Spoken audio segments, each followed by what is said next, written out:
સાહેબ તરફથી સુરત શહેરમાં નાસ્તા પડતા આરોપી પકડવાની એક ઝુંબેશ આપવામાં આવેલી છે, જે ઝુંબેશ અંતર્ગત આજરોજ વરાછા પોલીસ સ્ટેશનનો વાહન ચોરીનો આરોપી જે 2003ની સાલમાં વરાછા પોલીસમાં વ્હીકલ ચોરી કરેલી હતી, જે છેલ્લા 21 વર્ષથી વોન્ટેડ હતો। એ આરોપીનું નામ છે છેલસિંહ રામસિંહ ગવૈયા, મૂળ રહે સિનેર, તાલુકો બાલોતરા, રાજસ્થાનનો રહેવાસી છે, જે છેલ્લા 21 વર્ષથી વોન્ટેડ હતો।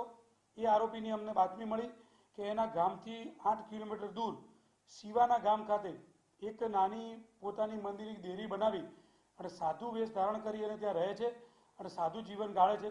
આવી એક બાતમીના આધાર પર ક્રાઇમ બ્રાન્ચની ત્યાં ટીમ જઈ અને એને પકડી લાવી આજરોજ વરાછા પોલીસ સ્ટેશનને સુપરત કરે છે આગળની તપાસમાં।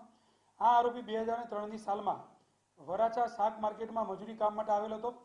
એ 3 આરોપીઓ ભેગા થઈ અને એક બાઇક ચોરી લીધી પૈસાની જરૂરિયાતના કારણે, જેમાં 2 આરોપી અગાઉ પકડાઈ ચૂકેલા હતા અને આ આરોપી છેલ્લા 21 વર્ષથી વોન્ટેડ હતો, જેને આજરોજ ક્રાઇમ બ્રાન્ચે પકડી અને વરાછા પોલીસ સ્ટેશનને સુપરત કરેલ છે।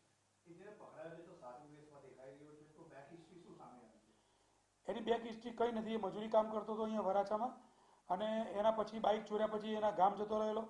ગામ ગયા પછી એને જે પણ પસ્તાવો થયો હોય જેના કારણે એ એના ગામથી દૂર 8 કિલોમીટર દૂર એક શિવાના ગામ છે, ત્યાં પોતે મંદિરની દેરી બનાવી અને હાલ સાધુ જીવન ગાળે છે। એનો પોતાનો પરિવાર પણ છે, જે પરિવાર એના જે સિનેર ગામ છે એમાં રહે છે અને છેલ્લા 8 વર્ષથી પોતાના પરિવારને પણ મળવા ગયેલ નથી અને આ ટાઈપનું જીવન અત્યારે એ ગાળી રહ્યો છે।